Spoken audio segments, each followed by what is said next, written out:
Hi, welcome everyone.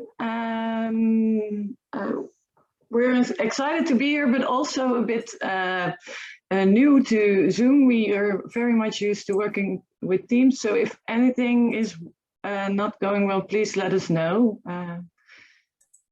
We think we're sharing screens now and it's working. So we're going to do a workshop about high stakes assessment in interdisciplinary challenge-based learning. And the basis of this is the research project that Anna is currently engaged in as a postdoc. And it's aligned with a redesign process that I'm the project manager of. So I'm Chantal. I'm a policy advisor of TUE Innovation Space in the Netherlands.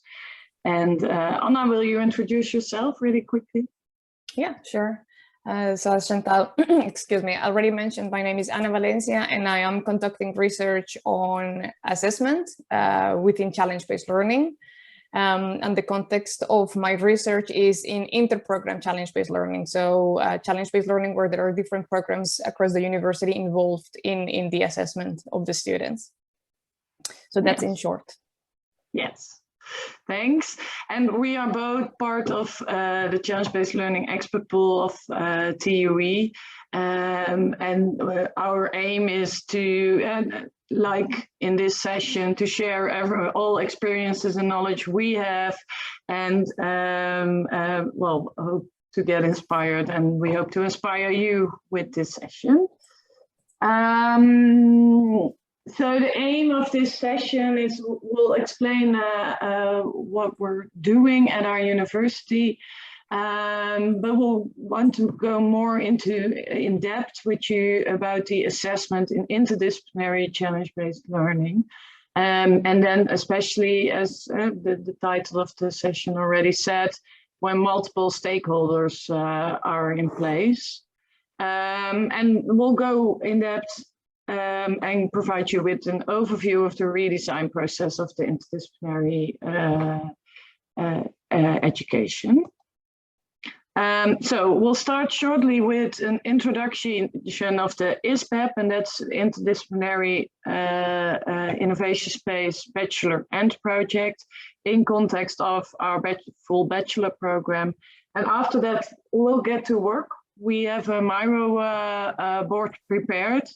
As you can see, we prepared 3 rounds, but we're already aware that it's probably optimistic. So we'll see how far we get.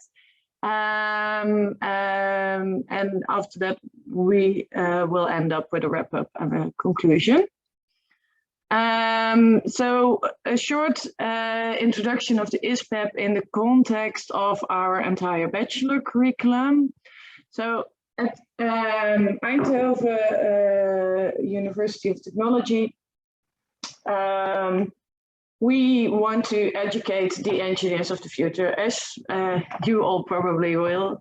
And we say it's really the T or the pie-shaped engineer, and we say, well, we want to educate them in an interdisciplinary way because that's the skill they will need in the future.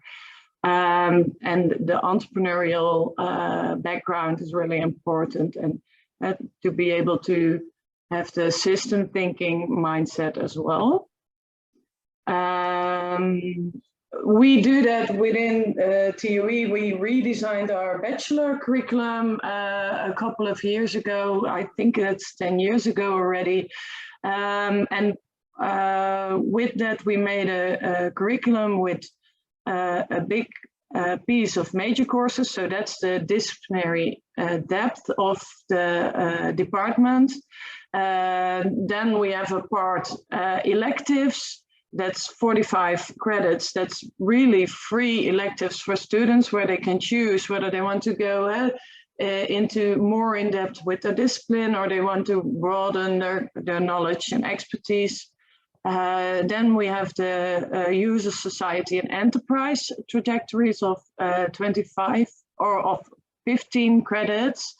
where we aim to make the societal engaged engineer, so the more ethics and what is the impact on society is mentioned in that part.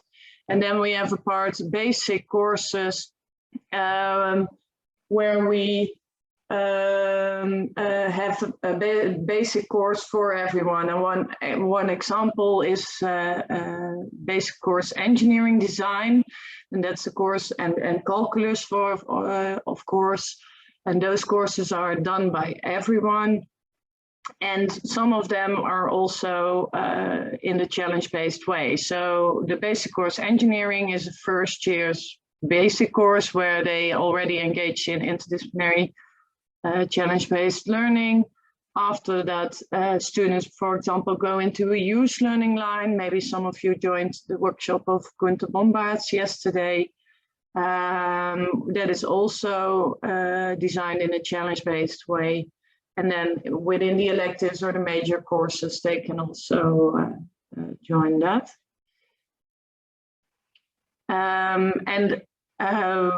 We as TUE Innovation Space, we engage in challenge-based learning, and we host courses that are designed in such a way. And one example of these courses is the interdisciplinary bachelor end project. So I'm going to give the word to you, Anna. Yes. Okay, so as Chantal mentioned, ISBEP stands for Innovation Space Bachelor and Project. So this is an important distinction. ISBEP is the alternative for the students at the university who would like to complete their bachelor program in an interdisciplinary context. That means that the students, when they complete the project satisfactorily, they will be awarded the diploma. And this makes it a high stakes situation for them, of course. In relation to how it is set up, we facilitate ISBEP twice a year. So students are welcome to join ISBEP twice in September or February. It's a 10 credits project currently. We'll come back to that later in terms of the changes that we have envisioned as part of the redesign process that Chantal mentioned already. We work on open-ended challenges, and the students have intended learning outcomes that relate to the disciplinary they come from. So intended learning outcomes as established by their own programs, but also a set of learning outcomes that are specific of the interdisciplinary project. We have teams that are composed between 3 and 6 students, and then students will be coached on the process, but also on content. And students learn through peer learning, and then we also have the involvement of challenge owners. If you could please click, Chantal, to the next slide, then I can maybe tell something more about, this is an example of a challenge, just to give you a flavor for a project that the students will engage in. One of the challenges that our students have worked on is how to better manage the sewage system within cities, that it's very difficult to map and very difficult to identify when there is a fill in one of in the system. So through these sensors, students have sat together, and together they have come up with solutions on how to make this sensor, how to collect data, how to map it. And students from different disciplines contribute to this challenge in different ways. Now, if you can go to the next slide, then I can maybe tell some more about how that goes about in practice. Students, the challenge owner will bring this challenge to the innovation space, and then the students will, we will try to form a team, interdisciplinary team, industrial design, mechanical engineering, electrical engineering, and together the students navigate the challenge and define a problem. Students are coached on the process by innovation space coaches, so that's coaching at the team level. But next to this, they have academic coaches that are coming from the respective programs who coach students on the disciplinary aspects of the process of the project. And these coaches are those who ultimately assess the students and who assess at the end and then determine whether the student can be awarded the diploma for the bachelor program. Next slide. please. So I think so far the response has been really positive in relation to ISBEP. I think we've had really positive responses from all students and the staff. The academic coaches acknowledge that the students learn different things.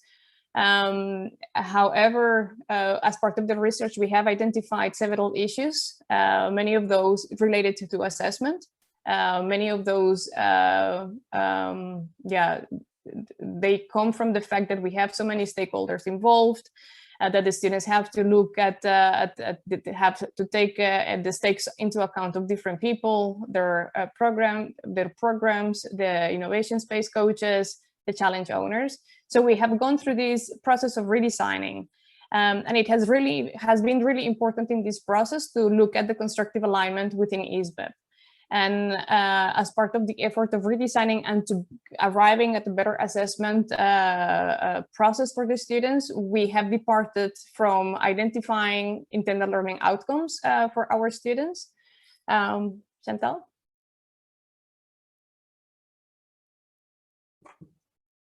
And we have, so far, we have redefined 7 intended learning outcomes. One more click, please. And then, of course, in addition to the ones of the department, we want to give you an overview of these intended learning outcomes because we believe these are important as a departing point for defining assessment and also the intended learning activities. So we will be using these intended learning outcomes during the activity. So now shortly, we will focus on the 7, and then I will just give you a quick overview of what they are all about. The first one is identifying the needs of different stakeholders and integrating them in the viable solution. So this has to do with how well students are able to explain how they took into account the stakeholder needs and how they synthesize them and integrated them in the final solution. The second one has to do with identifying the interdisciplinary problem that needs to be solved and the disciplinary component. So as I mentioned before, the students are given a challenge. It's a really open, broad challenge. And within the team, they have the liberty of navigating the challenge and defining a problem statement that speaks to themselves as a team. So for the interdisciplinary part. But in addition to that, students have to define a problem statement that it's related to the individual project and their individual contribution from their own disciplines to the project. So this is what this intended learning outcomes talks about. The third intended learning outcome has to do with prototyping. So this is an important aspect for us. We work hands-on at the innovation space, and we have a lot of facilities that are also there to support the students in this process. And this intended learning outcome has to do with how well students do this. Prototyping for us has a broader definition. So it's not only a mock-up, but it can also be videos and any other means that the students can make use of to actually explain or facilitate the experience and to demonstrate how they have integrated the individual components or the individual contributions into one solution. Number 4 has to do with how the students apply the knowledge from their own discipline in the project and how they integrate them. So this has to do as well with the early phases of the project, how well they can map their individual contributions, how well they set boundaries for the project, and how well they can address, for example, the limitations of the project that are also based from their own discipline and also reflected in the interdisciplinary solution. Then the last 2, number 5, has to do with communication. We believe it is very important for the students when they come to innovation space. They learn how to communicate with people from their other disciplines, to identify the roles in an interdisciplinary team, and to apply this in the real world case, of course. And it also has to do with identifying the challenges and applying strategies. And number 6 has to do with reflection. We believe our projects really help students to have a better view on their professional identity. And this has to do with how well the students reflect on all the other intended learning outcomes and what impact it has on their professional identity and whether they're able to set goals for themselves in terms of their development after the project. And the last one has to do with how well they manage the project.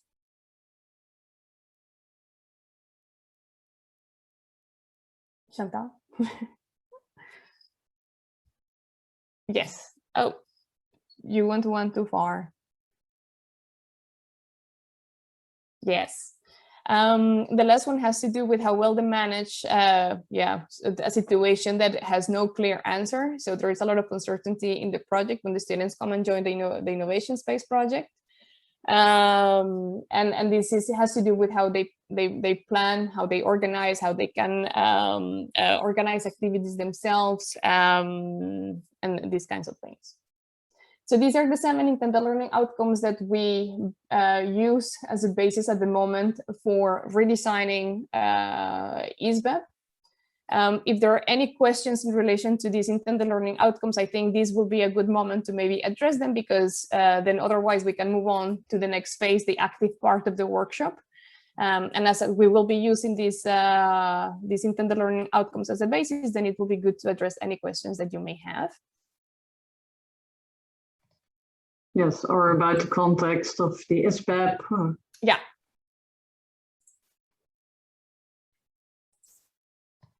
No questions? Wow.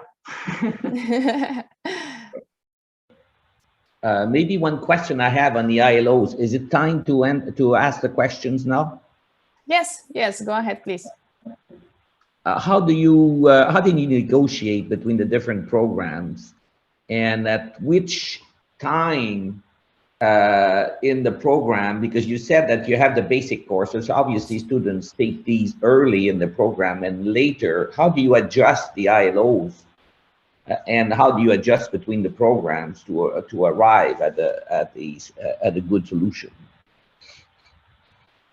Chantal, I think this is on your line, eh? Yeah, that's okay. It's a collaboration, I think, because what we did in the redesign is Anna, for her research, she organized a couple of co-creation sessions where we involved all stakeholders during the sessions and really engaged them to think about what the learning outcomes should be. And for the rest, we kept on involving all departments. Yeah. So it's an advantage that we, as Innovation Space, we're not a department, so we're neutral in that sense. We can try to find the common ground. However, as Anna already said, for now we say, okay, these are the generic intended learning outcomes, but they are on top of the disciplinary learning outcomes. Yeah. Because this is a capstone project in the bachelor curriculum of the students. And if we would really say to the departments that it's only those generic learning outcomes, that wouldn't have worked. Okay, and you say then that it's strictly the capstone that you apply it now. Yes. But okay, so far. But in the presentation, you say you have basic courses. And I thought that you had some you said that we use challenge-based in the basic courses. That's what I don't understand then. Yeah, the way of teaching. So we also have interdisciplinary challenge-based way of working in the basic courses, indeed. But yeah, that's relatively easy. Because that's just a general course, and we agreed that that's not that's something that all students of our university get. And this capstone project is something that is the disciplinary end project of the entire bachelor of the student. So that's why the disciplinary part is really important for the departments there as well, for the program. Does that answer your question? Yes, it does. Thank you. Aldert, you had a question as well? Yeah, good morning, Chantal. I have a question about, I mean, they are disciplinary students actually with a disciplinary background, and you bring them in an interdisciplinary environment effect. I don't know all the learning objectives by heart right now because I just saw them, but do you also cope with the or account the switching between perspectives between the students? I mean, if there is let's say a mechanical engineer student enrolled in an interdisciplinary project, how do you counter in the assessment the fact that he is also dealing with electronics or with and any other kind in the interdisciplinary project? So switching and appreciating the different disciplines within the project. So this You is get part my of point? this is part of what we want to address with this redesign process, and one of the challenges that we have encountered so far, because up until the moment that we started the redesign, the assessment was based following the rules and regulations from the respective programs and done by the individual students, but that did not take into account all the learning that happened through the interdisciplinary project and all the learning that happens through that boundary crossing and interaction with the other disciplines. Part of what we want to address is to acknowledge that extra learning that the students undertake, and especially in the early phases of the project, where they really have to navigate, they learn from each other. So this is part of the challenge indeed. What we're looking into in the future is, and this is also why we felt it was important to define intended learning outcomes that are specific for the interdisciplinary part, so that we can align that with the assessment as well and take it into account for the final summative assessment of the students. And how we foresee that we will do that, but that's maybe we should not say anything, because of course that's part of what we will hope will come up in the session. We want to explore as well how we could do that. But we can tell you something more about that later on. Okay, let's wait till the next round and we'll see where we end up. Yeah, thank you. Yeah. Yes, so I think it's time to go to the workshop, right? Yes, I think so too. And I think then it will be good if I can share my screen, Chantal, because then before we share the link with them for the Miro board, I think it would be good to show what Miro looks like. Can you see my screen or not? Oh, no. No. Yes. Now? Yes? Okay. Perhaps you have had experience with Miro before, but if not, this is what Miro looks like. We will share the link with you in a moment, and then you will come into this environment. We have made 3 boards for each of the rounds. So for the first round, we will focus on the blue board, and you will find here on your left this command toolbox thingy.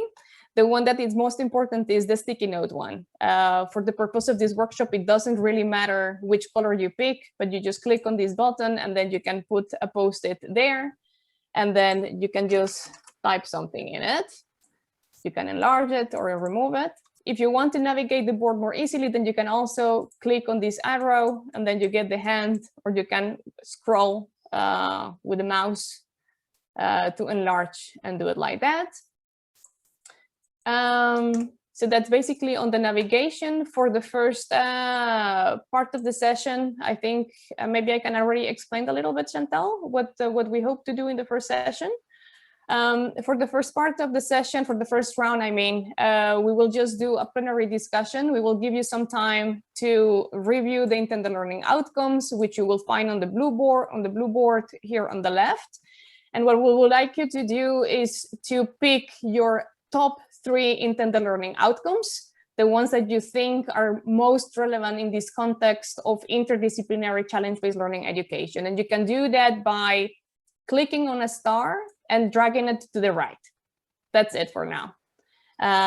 Since we don't have a large number of participants in the session, then I think we can just do a lively discussion after that. Now then, I'm gonna stop sharing my screen. Yes, and I already shared the Miro link in the chat. And maybe it's also good to mention we'll just stay in Zoom for the discussion, and so the Miro is purely for documenting. I'm still sharing my screen. Am I not? Yeah. I don't know how to unshare it. Oh. Okay, if you could please, Chantal, share the link, then that would be great. Oh, you did. Okay. Okay. Oh, all right, then let's just get started with it. I hope the screen sharing is not bothering you too much. Let's take 3 minutes to. Yes, Clement? Yes, I don't see the link. Sorry, I lost contact for about 1 minute. Maybe that's when you sent it. Oh, is it in chat? Okay, now I have it. Yes. Okay, great. Yeah, that's the weird part. If you're not there when you, yeah, okay. And you stopped sharing as well. Yes, nice. It was on my nose, the button. I just didn't see it. Right in the front of me. People already in Miro, so that's nice.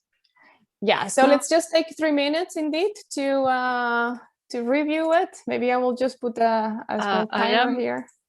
I am in Miro, but I don't see. I have a whiteboard. I will bring you I to me. cannot Hold see on. nothing. How is that? Is everyone? Okay, it's very big. That's okay. I had to reduce the zoom. Is everyone now in the right spot? I think I've brought everyone to me, so everyone should be now able to see it. Coming.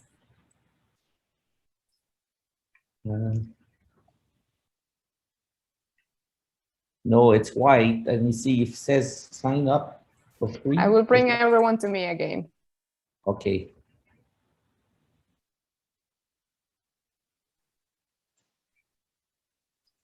Let's see if I can spot everyone. Welcome, Michael. I'll share the, I saw someone, so I'll share the link again. And I still think that not everyone is there, so I think we're struggling with having people come to the board. Is that correct? Is anyone struggling still to find the blue board? I am in the board. I am in the board. I see very small pictures. But I am in. It's okay for me. Okay, good. I don't see my name, but that's maybe. CDIO. If you don't have an account and you don't get your name, then you get Okay, to that's guest. fine. Yeah. A guest. Okay, a guest sculpture. You can also zoom in and out with the, how do you call that? The scroll thingy of the mouse, if you have one. All right, I'm just gonna start the timer again. Good morning, everyone, or good afternoon. Hi, Michael. Hi, Anna. Hi, Chantal. Yeah, so now I took everyone to me once again, but yeah, it's getting smaller again. But why is that happening? Oh. I have no idea, but we're following you all. It's a blue thing. I have no idea what is happening.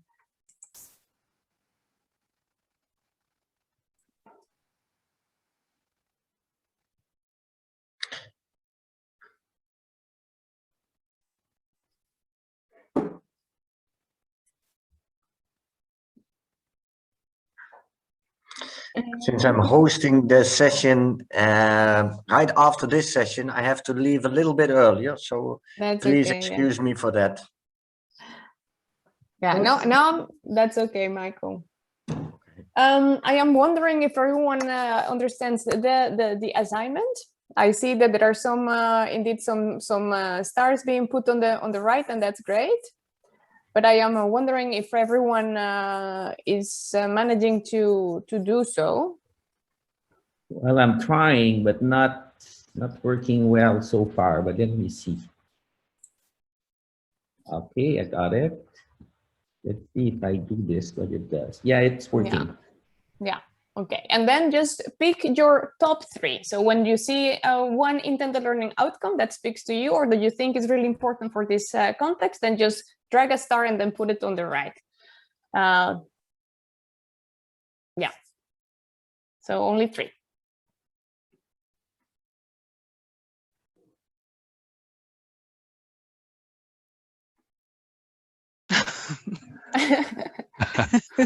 That was not attentive. What did you intend, Isabel? Okay. Time is up. So I think that's all right, I think. We can just have a discussion on this, of course. Let's see. I see that we have a preference for ILO 1, 2, 5, and 7, I will say.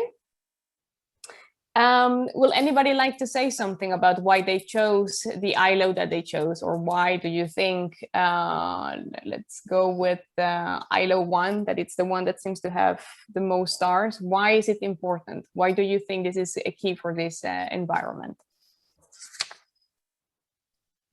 Well, I think that understanding to identify the need, you need to understand the perspective of the different stakeholders and integrating them. This is a high-level ILO, but I think if it is a capstone, I would expect students to be able to do this.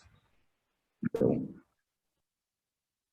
Yeah, I agree. This is the most important thing. I mean, if you don't know what to make, then you can't start with the project. Mm-hmm. All right. We also have number 5, communication. Anyone has anything to say about that? I think that links back to what Aldert was commenting on before. Is that a right assumption, Aldert? Yeah, I think you've formulated that. What I wrote down is, for myself in any case, it's not only communicating and collaborating. Yeah, it's also the changing in perspective. I mean, that people from one discipline can have respect for the other discipline and give it a place in the project. Mm-hmm, mm-hmm. So is it just communicate? Yeah, it's a condition for communicating and collaborating. Yeah. Mm-hmm. I'm just going to, go ahead. I was just going to say that I'm going to put a note there as well for us to remember later on, as it seems an important aspect indeed. Any other comments on this 5th ILO?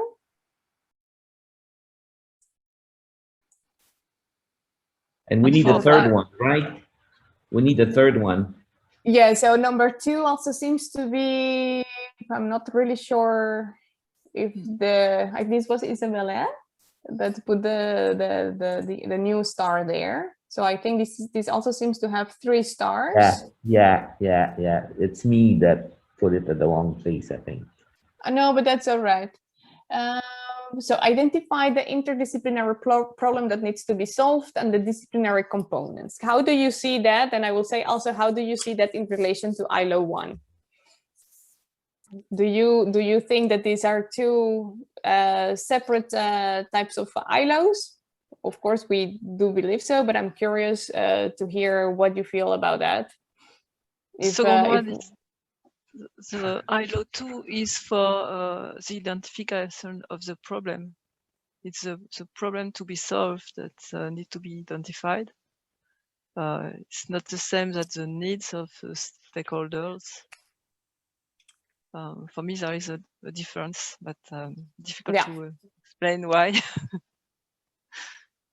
Maybe it's already the ILO 2 may already be a narrowing down into the disciplinary problem, which may be a little bit, well, a subset of what the needs are of the different stakeholders.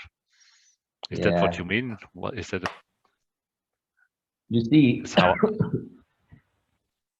the way I see it is that ILO 1 is a global, is a very much a global ILO, right? Because it goes from the identification to the full solution. So it kind of crosses the whole project, where I think ILO 2 is a subset I would say it's within ILO 1. It's kind of a more detailed description of ILO 1. I mean, it's within, I would say, because then it's what is the problem, identify the once you understand your stakeholders, then you need to see, okay, what is the real problem and what do we need to solve, and to identify the different players. So that's why I think it's a subset of one. That's the way I see it. Yeah, that's how I also see it. Yeah, maybe. I think it's good to start making some decisions anyways, because so that we can move on to the next phase of the second round, let's say. For the second round, what we wanted to do was to focus on 1 or 2 ILOs to explore further and to brainstorm on assessment practices for this specifically. My suggestion, but please let me know if you would like to follow a different approach, will be to just focus on either ILO 1 or ILO 2 and then go for communication, because then we have like 2 different sets of ILOs with 2 different flavors. And then we can dive deeper into those 2. Will that be something that we can work with? Sure. Yeah. That's fine. Yeah. I will then pick ILO 2, I think. Okay, perfect. Defining the problem. That's perfect then. All right, so if we move now to, oh, hold on. Okay, then I'm just gonna make here an arrow just to, or like, we're gonna focus on ILO, ILO 2. And we're gonna focus on ILO 5. Yes. Yeah. And I think that for this, maybe we can go into breakout rooms, Chantal, and then we can split into 2 different teams. Well, I don't think it's necessary, but because we're really with a small group. All right. So okay, so then. All right. So for this second round, if we move then to the orange, Clement, do you have a question? Yeah, I was just trying to read the exact task. No, I see it. It's okay. Yeah. No, and I will just walk you through it as well just now. So if we all now move to the orange board, so for round 2, we won't be breaking it out into rooms because we have fewer participants, then we can actually have a lively conversation then with everyone here. And for this, the idea is to have a small brainstorm on what do we think are assessment practices that will fit well the intended learning outcome that we have chosen, starting with ILO 2, and then we will move on to ILO 5. And I think important to think about that is not only the assessment practice, but also think about the evidence. How can we possibly collect evidence through this assessment practice? What kind of evidence will help us assess the performance of the students, or whether the students has achieved the learning intended? And that would facilitate learning as well. So let's start with... Yeah, sorry. You made a decision that you want to have personal or individual assessment, didn't you?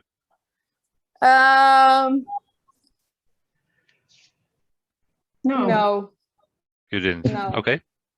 No. So that's open, whether it's team level or individual level, yes. That's open. Okay. Yes, it is open.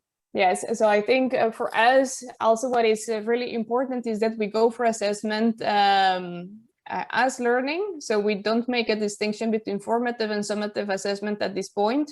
We focus on the learning of the student, and then whether it is at the team level or the individual level, we can decide that later on.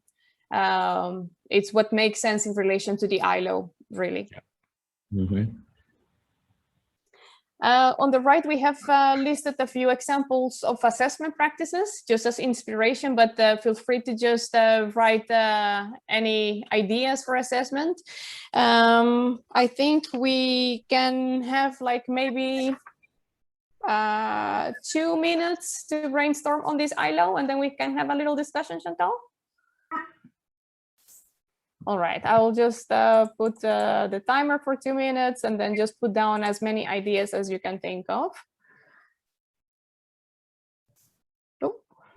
Yeah, and again, the list we made are just examples. It's by far not Excel complete.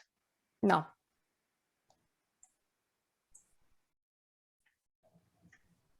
And I kind of liked the comment of Aldot, because yes, indeed, we did not say anything about team or individual assessment, but it's also maybe, yeah, keep in mind that it is an individual capstone project in the end. Oh, it's an individual. Okay. Yeah.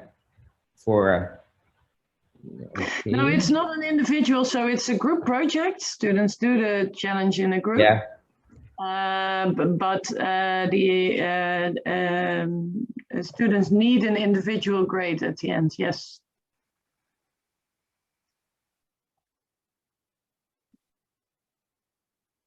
This is the whole high stakes dilemma that we have with the assessment as well. This that's right into the issue that we have.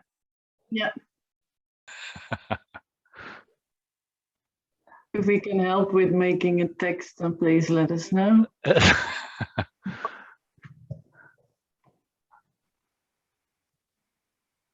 Can also make some more room, maybe.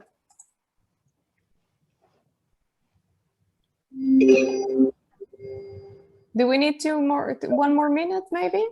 I think it's fine. Yes, I think that would be nice. Okay. Sorry, I was talking and I was muted. Sorry, no, I was saying like that. Sorry, Chantal, to stop you like that. No, I was just wondering who would like to comment on the assessment practices that were brainstormed. Well, I can give a start. I'm comparing it with what we did in Delft University of Technology, where we have the interdisciplinary project that Chantal may know.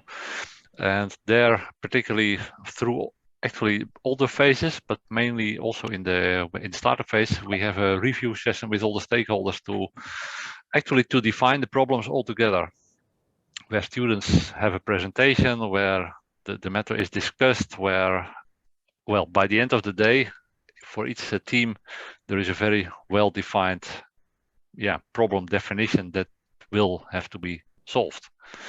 So if you have a review session, then of course it is the group of students that present and discuss. And I've also added their logbooks and observations, because the academic staff is in the end the person who's going to give the grade. So make an observation of who is taking leads, who is in a leading role, and who is passive. And what we also do is we make per team logbooks. So for every day that they are working, we make a logbook in which we can, well, look back what they did, who did what, how much time was spent, etc. And I think that helps a lot in getting it clear who is doing what and how did they come to this solution. And this is really interesting. Yeah. Go ahead, sorry. Yeah. So you do team logbooks instead of individual logbooks. Yeah. Good. That's a good idea. Like that. Yeah. Well, what I put on my side is design reviews. I'm totally in line with Albert there. So design reviews I put plural because I think there should be more than one. And I think the stakeholder meeting initially, it's certainly good. Logbooks and some peer assessments. Although this is always delicate, maybe the group logbooks will be sufficient. That's what I'm wondering. Okay, yeah, but peer assessment is also a good option, I think. Yeah, I am curious about the. Sorry, Albert. I was curious about the logbook. I mean, who will be in charge of logging then of the logbook? Is the students themselves as a team who keep the logbook? Yeah. Yeah. What is the aim of the logbook? Make the flow, what students are doing, traceable, and particularly for the coaches of the industries and of the staff, have a grip on what's going on, and because they have access to that logbook. So on a, let's say, a weekly basis, or I don't know, daily, or let's say a weekly basis, they go through the logbook and spend some time with the students about what went well, what went wrong, and whether they are still on track. Yeah. Yeah. So it's more reflection purposes. Yeah. It's a purpose for a conversation with the coach or the the person guiding the team, right? That's it. Yeah. Yeah. It's for the coaching and also for traceability reason, because it is not only about the content matter, but if there is, let's say, for instance, a conflict in a team, that will also be in the logbook. Yeah, but it's not really for assessment on, well, you spend so many hours, so you... No, that's right. Nice. Okay. But if you in the end have to grade, let's say, individually, you also find out, well, I don't know that by heart, but it could mean that also personal chapters are made. I don't know that, but you could decide on that. Yeah. And I suggested a group presentation with different parts. I am mute. You hear me? Yes, we hear you, Isabella. Thank you. Yes. I was suggested a group presentation. It's a first presentation where students explain what they have understand of the different needs and what of the problem, and they are all responsible of a part of the presentation. So everyone has something to say, and they can answer questions. Everybody is able to answer question of for every part. It's something I saw in another school. For a group project, students choose one part that they have to present, but the teacher can ask question to anybody for any part. They have to prepare the presentation, and maybe they will prepare for part 1 and have to present part 2 because someone is not present for the presentation, and they have to take in charge this part. That's interesting. I also see it also very much linked then to the next ILO that we wanted to work on. So in ILO 5, because I think it also speaks about how well the students learn from each other's projects, or how well they are in command of the project as a whole. So that's interesting. And do you see this as being like a one-time activity or a recurrent activity that you do along the project? Along the project. It's something I saw in another school. I don't practice this by myself, but I saw it in another school in Switzerland. Right. Thank you for that. I think I'm looking now at the time, so I think it's maybe good to move to the next ILO. So as we decided, we will work on ILO 5, so that has to do with the communication. Again, I will give you 3 minutes to put some ideas on the board, and then we can discuss.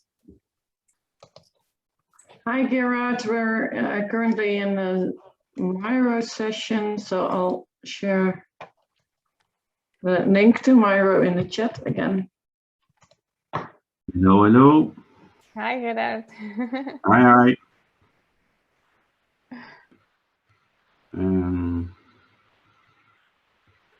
Dat doesn't work. Okay.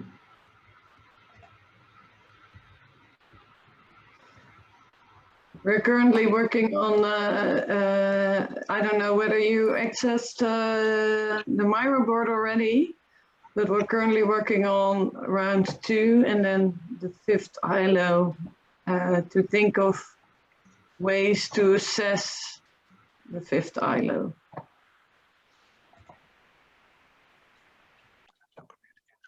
So you can also just wait for a second and then join the discussion.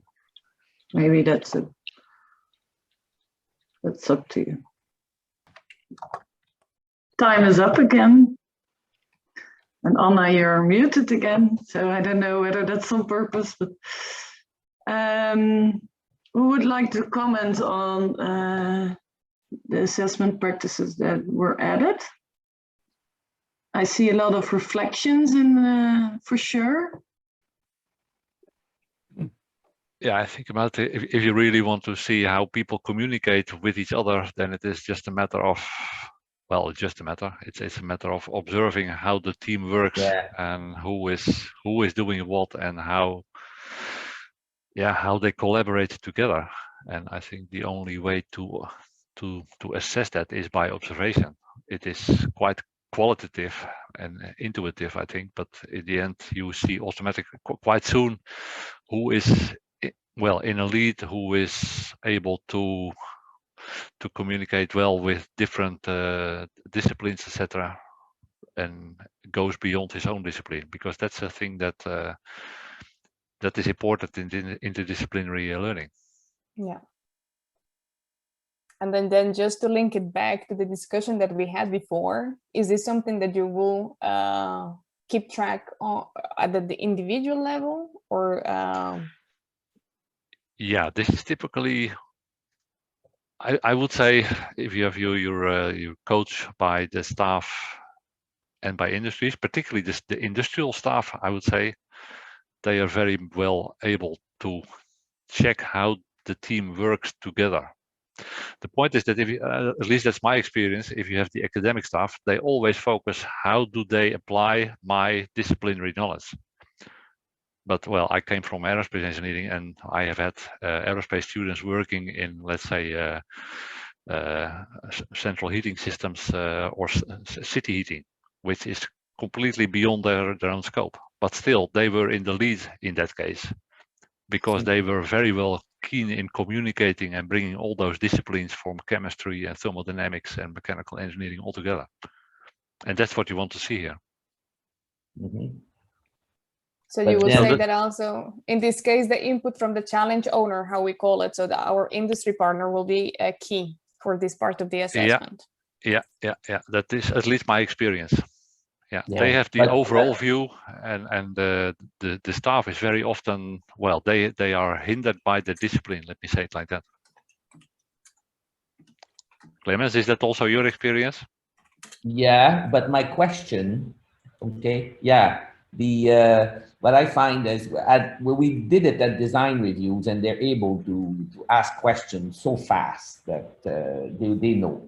But in observation during the work of the students, how many people do you need to supervise 5 teams, as an example, or a group of students? Because it requires a lot of skills to do that, right? Yes, I think in our case we have about 1 process coach. We can manage about maybe 4 or 5 teams per process coach. But we're still fine-tuning that aspect and how many hours are needed, and how many coaches we have. And of course, it's not only that, but indeed we also have the involvement of the academic coaches. That's not even accounted for, and the challenge owners. Yeah. But if you experience, Aldert, on this? Yeah, my experience is that let's say in the joint interdisciplinary project that we are currently running with 200 students, and that will be, I think, 30 teams. So our teams are about 5 or 6. It's about the same size as here. Yeah. Then we have actually one industrial coach, so that is the project owner, let's say. And then we have in total we have 3 let's say academic staff, but they are more of a support group, so not linked to a discipline. And then particularly at reviews, we always hire, let's say, the disciplines into the reviews, because they are then, well, checking what students are doing is the correct thing. Mm-hmm. And then they have a number of people who are, well, checking on the interdisciplinary part, whether they bring it in a well-balanced system together. and they are also not directly linked to the discipline. Okay. So what you're saying is it's important to have people as well that keep this high level perspective, and they're not too attached to the discipline as well for evaluating this communication. Yeah, exactly. Yeah, and actually we let the students choose who they want to have from the disciplines in the reviews. So very often they ask them for input. I mean, they are often, as you said, open structured problems, and they have to figure out who is the expert here in this university or in another university. And those people, they also ask, well, would you like to sit in the review and ask us the nasty questions? They're part of the assessment committee as well, then, or is the review not an assessment committee? In the end, the assessment is done by academic staff. So that is indeed the experts, the disciplinary experts, and the interdisciplinary person. Well, he's also an academic part together. So that's a group of 3 or 4. They, in the end, grade, in any case, the team. And then the coach of the industrial stakeholder, they often, let's say, emphasize, well, this person had really a leading role and this person was weak. So then we made some well, I would say that some difference between people. That's how we do it. It's not the only way, but that's how we do it. Mm-hmm. I have a question. When you talk about the interdisciplinary teams, are all of them different engineering disciplines, or you also have business people, design people, things like people like that? Is that a question to? No, because what we observe, we are mixing few engineers with MBAs and with design students, and in that case, the communication is an issue because the business students are really trained to take the lead and to be the ones that communicate, and unless we make correction actions, the engineers, let's keep, are like more reluctant to communicate that, except for some individuals that tend to do that, unless we ask explicitly them to perform the presentations and so on, they do not do. Yeah, it's a very good question. I mean, if you ask it to me, I mean, right now we have only been doing in engineering. Delft is only engineering, with also involvement of technology, policy, and management. That is the only software engineering, let's say. And now the next round that will start in September, we will also have involvement of students from the Leiden University. And they are non-beta students. So they are from philosophy, and we have to figure out how that works, because I would love to have that. Yeah. And in our case, we indeed also have only engineering students from our university, but they also have very distinct profiles. So we have students from built environments, so architecture, industrial design, chemical engineering, mathematics and computer science, electrical engineering. So I think that in our case, it's really coming from different disciplines. And we have also collaborated with students from Fontes. So also we've had Fontes students from more from the management side, also participating in the challenges. I'm looking at the time now, and I think it's maybe good to, and I'm now looking at Chantal, I think perhaps it's good to go back to the presentation, and then we can have like a final wrap up. Before we do that, I did want to point out, because of course we won't manage to go to round 3. If you go below in the board, what you will find is our current setup for ISBEP.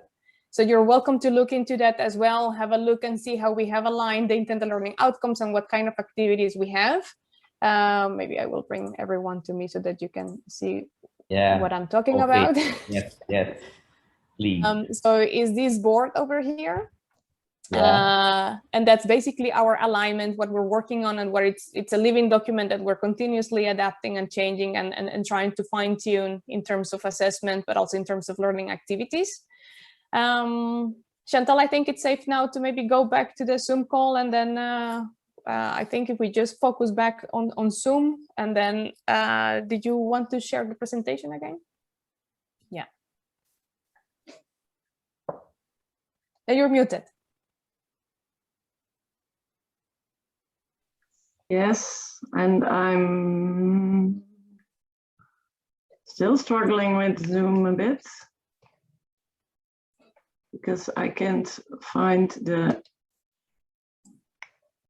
for some reason, I can't find the button to share the full screen of my PowerPoint.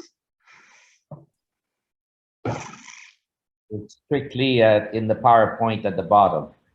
Yeah, but I can't access that because there the stop share, etc. is Overlap, right? Yes, there's an overlap.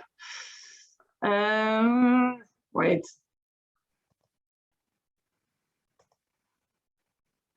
Maybe stop share and share again. Maybe that's an idea. Okay.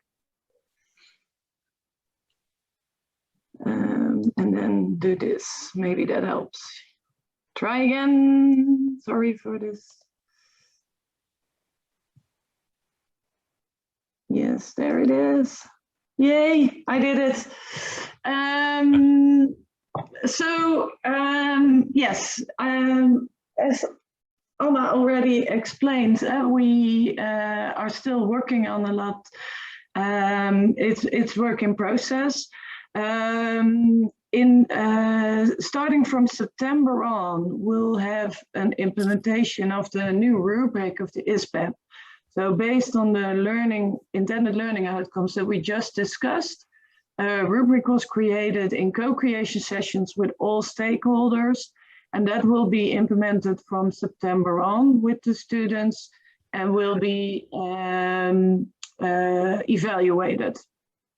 When successful, and well, we assume it will be successful, maybe with some minor changes, it will be further implemented from February onwards. But the big change is that from February onwards, we will start with the implementation, and then students will also get credits for those general learning goals of the ISPEP. So currently, students do the interdisciplinary and bachelor end project, and they don't get credits for the part of the interdisciplinary challenge.